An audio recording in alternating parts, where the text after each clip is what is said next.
Recently, I was browsing the animal fiction tag on Tumblr when I came across some fan art for a webcomic called Feral. The fan art was incredibly gory, and I love gore, so I figured I'd take a look at the source material. I searched up Feral Cat Comic and soon found a place to read it. I saw the cover page and saw a cute Disney-like style, but something was horrifically wrong. The character had a horrified expression, the scene was dark, and there was blood everywhere. Instantly, I was intrigued, and I soon dove into the story. If you like the infamous old movie Fella Day, you are certainly going to like Feral, so watch ahead and listen to the story thus far. Before we get started, if you are new to this channel, please think about subscribing. I regularly post both Wings of Fire and Warrior Cats content so you'll never be bored, and to my current subscribers, thank you so much for supporting me. I wouldn't have gotten here without y'all.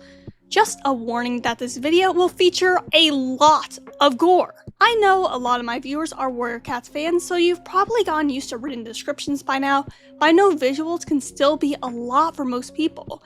If you are below the age of 13 or are easily startled by such content, I recommend finding another video of mine to watch.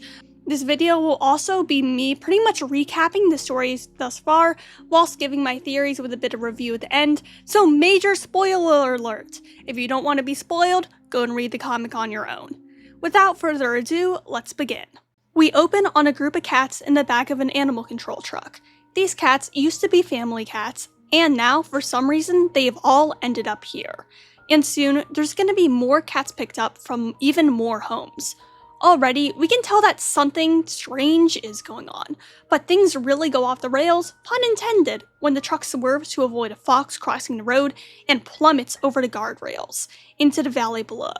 The truck is kaput. The cats are able to survive, but unfortunately, the humans are not. This panel is incredibly gory, and from that alone, I was able to tell that this story wasn't gonna pull any punches at all. The cats fled from the wreckage, but two cats, Elsie and Patch, remained behind. They were looking for a young friend Lord, who fled from the truck. Lord has a habit of wandering off. Elsie tried to catch his scent, but instead ended up remembering something. She had a vision of another cat who said, "Lost again. Does he know what you did?" Elsie snapped out of the vision, and was attacked by a raccoon foaming at the mouth. Patch was able to hold off the raccoon until a group of foxes descended onto the raccoon and ripped it into pieces. They then escaped from the foxes, but Patch was left with a scratch from them. They then found Lord. The end of the issue is a page with the definition for rabies, confirming what the clues build up to over the course of the issue.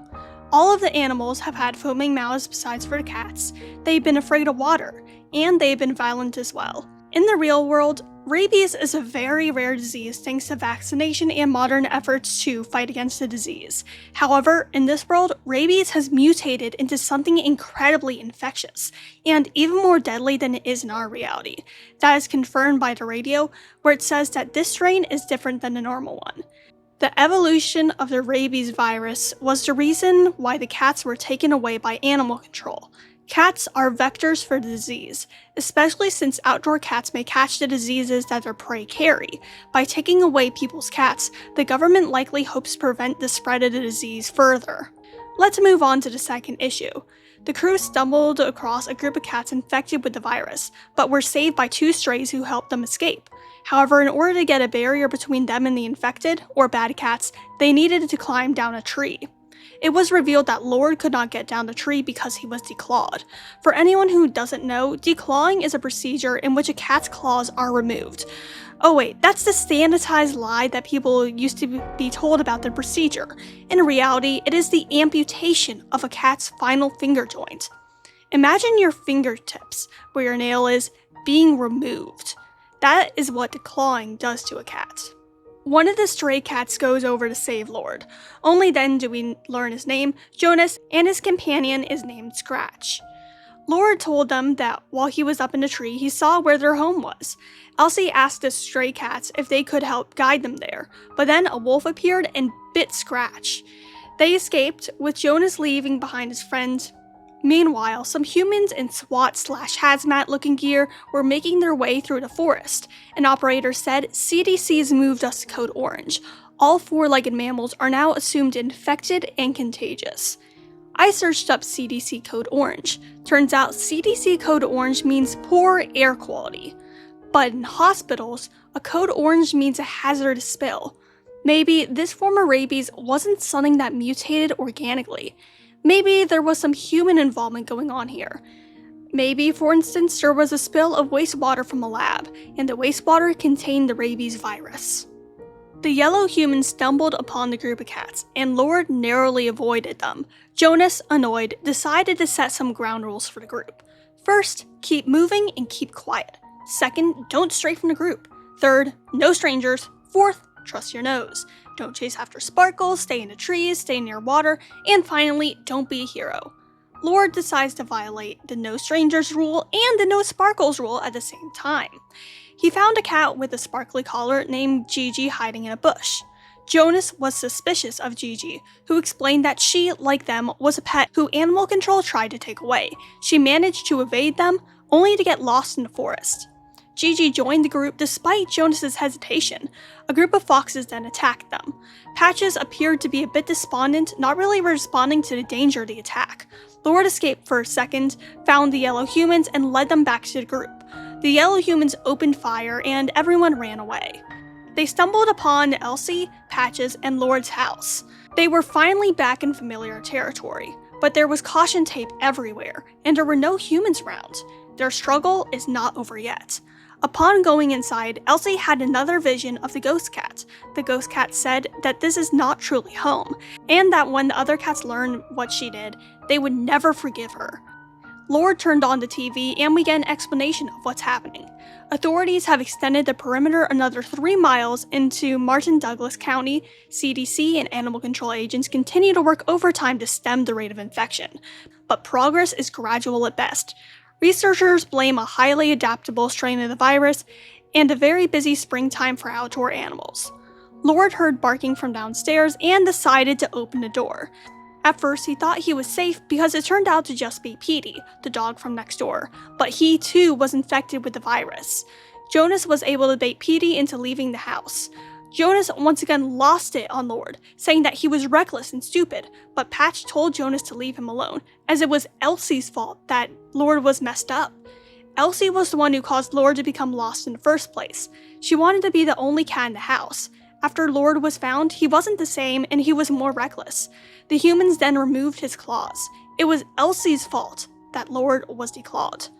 Elsie tried to excuse her behavior as not being good with other cats, and Lord ran away.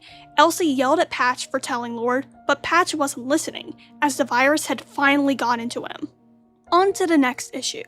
Jonas was able to beat back Patch just long enough for everyone to flee the house. Elsie didn't want to leave Patch there, as she just lost Lord, too. But Jonas was able to remind her that he isn't one of them anymore. He's infected. Elsie wanted to find Lord and needs Jonas's help to do it. Jonas goes to gesture with his paw and only then noticed that Patch got him. But then he falls over dead. The humans had found them, and they shot Jonas. Elsie was numb for a second. Lord had just run away. Patches turned into a bad cat, and Jonas was just shot right before her eyes. But Gigi snapped her out of her daze, and the two of them fled from the humans. They took refuge in a barn, but the barn was full of bats. The sound of the humans outside alerted the bats, who began to swarm them. Elsie and Gigi took advantage of the chaos and hid themselves inside the barn. It was then revealed that Gigi had given birth while they were hiding, and now had kittens. We time skip to a bit later. It's been snowing. Patch is now fully infected. He saw Elsie and went to apologize to her. He snapped out of the hallucination and realized that it was a dog. But he realized too late. The dog's teeth closed in around his throat, and his life flashed before his eyes. Patch was adopted from a box at the side of the road as a kitten. Elsie, a fully grown cat, wasn't very fond of Patches at first, but eventually the two of them became closer. Patch was reminded again of what he fought for. He fought back and killed the dog, and he set out in search of Elsie again. Meanwhile, Elsie has had her paws full raising the kittens with Gigi. The gray one is named Milo, the yellow one is Ash, and the orange one is named Eleanor. Despite that, Elsie still hadn't given up the search for Lord. The three kittens were playing together, with Eleanor bullying Milo, but soon they joined in on Ash's hunting efforts. They snuck away from the barn, only to be attacked by infected rats. Elsie stepped in just in time to save them, but the rats were still hot on their tails. Gigi, Elsie, and the kittens fled from the barn into the forest. They set off a trap and were caught by a human, who took them back to their house. They expected the worst. For the past months, the only thing humans had tried to do to them have been to kill them. But the door swung open, revealing a room full of healthy cats, including Lord. Elsie had a dream of the strange cat again. The strange cat called her weak and unprepared. She didn't find Lord, she stumbled upon him. She really did nothing to change her fate. She woke up and met Chloe, an enthusiastic cat who was a friend of Lord's. Elsie went to apologize to Lord. She's had months to think about her actions and wants to make everything right. Lord shockingly instantly accepted her and tried to introduce her to the dozens of cats around them. Elsie could hear cats isolated in another room behind a locked door. Lord revealed that it was where the lady, their owner, put cats who misbehaved. The lady made an appearance. Gigi had been hiding her kittens from the lady, and the lady wants to see them. Gigi lashed out at the lady once she got close to the kittens, and the lady made a comment about removing her claws.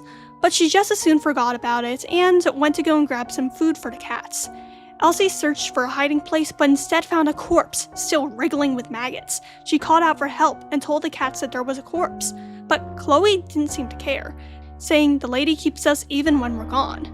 Chloe told Lord that Elsie was scaring her, and Lord said that they were all family there, and you don't throw family away, or leave them out in the woods. Elsie begged Lord to leave with her and Gigi, but Lord was afraid to leave for some reason. Elsie feared that the cats in the punishment room were suffering a horrible fate. She opened the door to free them, but it turned out the cats in there were in there for a reason. They weren't just misbehaving cats, they were all infected with the rabies virus. The infected cats immediately attacked every other cat. The lady got mad, and finally we saw a glimpse of her face. She's been somewhat infected by the virus as well. The lady threw Elsie and Lord into the basement, and Chloe followed them in, claiming that if they survive the basement, they will know peace. But then, the door closed behind Chloe, sealing her inside with them. Chloe and Lord were in denial about the lady being infected. The lady opened the door to throw the kittens and Gigi down there, but they fought back. The lady tripped down the stairs, dying unfortunately right before the door that the cats needed to escape out of. 2 days passed with all the cats stuck in the basement. Gigi understandably got frustrated with Elsie's constant bad decision making, from everything with Patch to releasing the bad cats from the punishment room. Gigi came up with an escape plan. If they can't move the lady, they can eat her, and the other cats start eating the dead lady. Listen, I love a gory story just as much as my fellow animal fiction readers, but sometimes things get so dark that they just wrap around to being funny. If you've ever been in the Warhammer community, you've probably heard it be referred to as grimderp. This right here is the epitome of grimderp, especially since it turned out that the lady was actually alive and they were eating her alive. Now listen, this isn't just a case of rabies, it's straight up zombie. The lady captured the cats and brought them upstairs. Thankfully, they don't have to worry about the rabies-infected cats anymore because they all killed each other in a glorious bloodbath. The lady decided to take them to animal control, as in her shattered mental state, if you can even call her mind that at this point, she forgot that animal control really no longer operates as it once did. She put them in the car and began to drive erratically. From the window of the car, Elsie saw Patch walking by the side of the road. And then, for the second time in the book, a human suffered a car accident on a curvy mountain road. The car flipped over and the lady is almost certainly dead this time. And maybe some of the other cats passed away as well. But we don't know yet, as that's where the final issue that's been released ended. Now that I've summarized the story thus far, let's move on to a brief review. Starting with the positives. I really like the art style. It looks so innocent, which is at great contrast to the dark story and gory images. The color direction was also on point. The colors are often desaturated whilst the blood is left as a bright red, making you unable to look away from all the gore and violence going on. I like how the story let you know what's on the human side of things. Seeing the TV broadcast and learning what's happening outside of our character's story really makes the world feel fleshed out and thought through. I feel like Elsie is a very compelling character. She's someone we can root for, but also look at and go, what is wrong with you? I can't wait to see what the deal is with the ghost cat who seems to be haunting her. Maybe he's the reason why she's like this. Likewise, the interpersonal conflicts between all the characters was incredibly intriguing. Let's move on to the negatives. The first few chapters were insanely repetitive, with cats moving from escape scene to escape scene. I feel like much of it could have been cut out without losing anything of importance. Another issue relating to that was the oversaturation of gore. Listen, I love gore, but at some point the shock value gets worn out. The first animal devoured alive is a shock. By the 14th, it's just routine. If you have a lot of gore in your story, you need to have moments of downtime so that the gore really hits. There really never was any downtime because our characters were always on the move, especially in the first few chapters. A moment that I felt like had a good break was when Jonas thought that the food being shown on TV was real food. It gave us a breath of fresh air, which made what happened afterwards hit even harder. I expected that we would get a break from the action when the cats went to the barn, and that we get to see the kids grow up. However, we didn't get any of that, and it skips back to escaping from rabid animals and getting captured by the lady. Speaking of the lady's fake-out death was an instance of gore getting so intense that it wrapped around to being lame and almost funny. Actually, that entire issue was the epitome of grimderp. If you don't know what grimderp is, it means that things get so grim and dark that it wraps around to being funny. If you're a Warhammer fan, then you're probably very familiar with that term. I hope that they'll tone down the grimderpness in the next few chapters and maybe give us a break from the constant gore. I feel like one thing that could have replaced the endless chase scenes and gore in the first couple of chapters could have been Jonas's backstory. We never really got to know what his deal was, and it would be interesting to learn about what made him into the type of cat who barely mourned for a second after his companion was killed. Moving on, like most horror-based media, this comic suffered from the idiot problem, where characters consistently make stupid decisions. The main cat doing stupid things is Elsie. One example of that is her opening the door to the room full of infected cats. Surely she'd be able to smell the infection, or at least be suspicious of, a room full of cats who are described as being bad during a rabies epidemic. Maybe she wasn't able to smell the cats because of the smell of the hoarder's house, but Elsie was literally called out on this mistake by Gigi, and Gigi tried to take over control of the group from Elsie, but Gigi then decided to give back control of the group to Elsie for no reason less than 5 minutes later.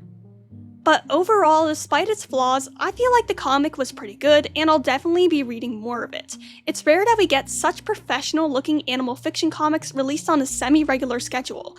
It's clear that the authors and artists know what they're doing. That is probably because this isn't the creator of Farrell's first webcomic. They also created another animal fiction comic called Stray Dogs, about a group of, you guessed it, dogs, who are captured by a serial killer.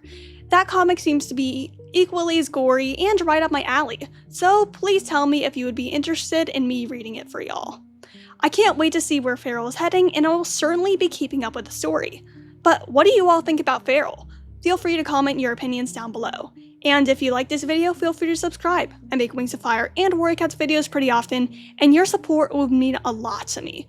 And to those who are already subscribed, thank you so much for your continued support. I wouldn't have gotten here without y'all. Peace, Rogan out.